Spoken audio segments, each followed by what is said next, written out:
ayos, no? Ino-normalize niya yung regulate niya, ire-regulate niya. So, mapapansin mo, kumpleto tayo. Merong isang janitor, tiga-linis.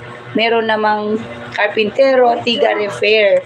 No? At the same time, Napalan na ba kung kaya ka dati? wait lang, ano ko din. Sige, magbalik. Spirulina, eto naman yung nurse natin, superfood. Eto naman yung mag-alkaline sa ating katawan. Kasi tayo na, nowadays, we are acidic people.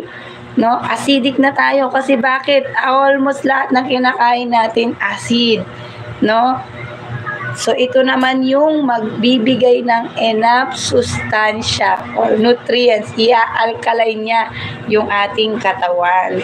So, ano ba yung proper nutrients ng ating katawan? So, bakit kailangan naman natin ng spirulina?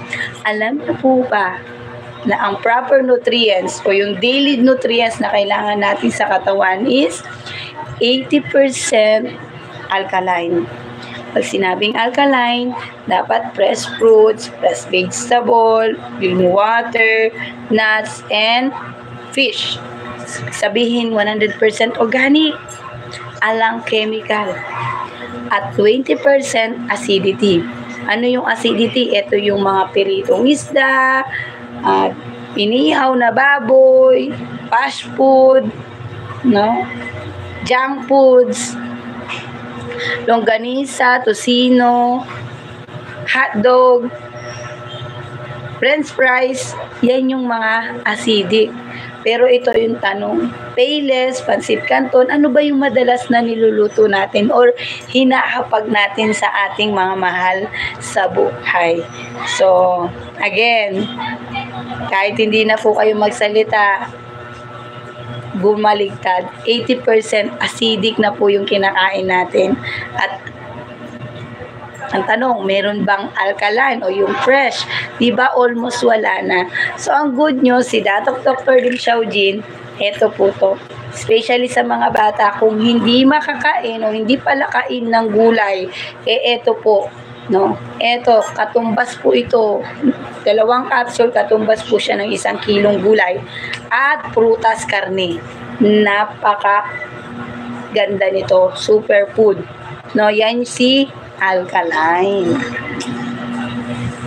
So ito, once na tinake ng tao, no? Once na tinake natin to everyday, o kahit ito lang sa coffee natin, no? Kung wala naman po talaga tayong sa atin is prevention, ito po yung lychee coffee. Everyday inumin natin. At sa pag-inom natin everyday, meron tayong mararamdaman dyan. Lilinisin yung ating buong katawan na kung saan yung mga high blood, low blood, cholesterol, may pagbara sa ugat, hindi makatulog, may problema sa pagdumi, may problema sa menstruation o yung may dysmenorrhea, may bukol, sa pag-inom lang ng Ganoderma lucidum, yan lumalakas sila.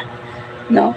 So, I hope nakapag-share tayo, no? At the same time, yung Ganoderma, pag everyday mo ginagamit yan, unang-unang gagawin ng lucidum o ng Ganoderma, i-scan niya. Hanapin niya yung mga matataas na toxin sa atin. At kapag may naramdaman na tayo, no, sa pamamagitan ng pawis, dumi, ayan, nakirot yung paa, sumakit yung paa, yan na po yun. Start na po siya ng cleansing. Yan. Sa pag-cleansing naman po, maramdaman mo yan, yung pawis mo, yung dumi mo, no? Tapos ng cleansing yan na yung regulate. Mapapansin mo, nagno-normalize na yung ating paghihi, pagtulog, no? So, yan yung magagawa ng red mushroom na kung saan hindi siya gamot pero meron siyang kakayahang palakasin yung ating organs sa katawan. No? So, sa daily use ng red mushroom, yan, ikaw mismo makakaramdam ka na napakaganda ng ating products. Yan po yung ating Gano Therapy. I hope nakapag-share tayo at sa susunod yung iba naman, no? Ito po yung kayo po ay nanonood sa ating Candy's Journey or DXN Journey. See you next video!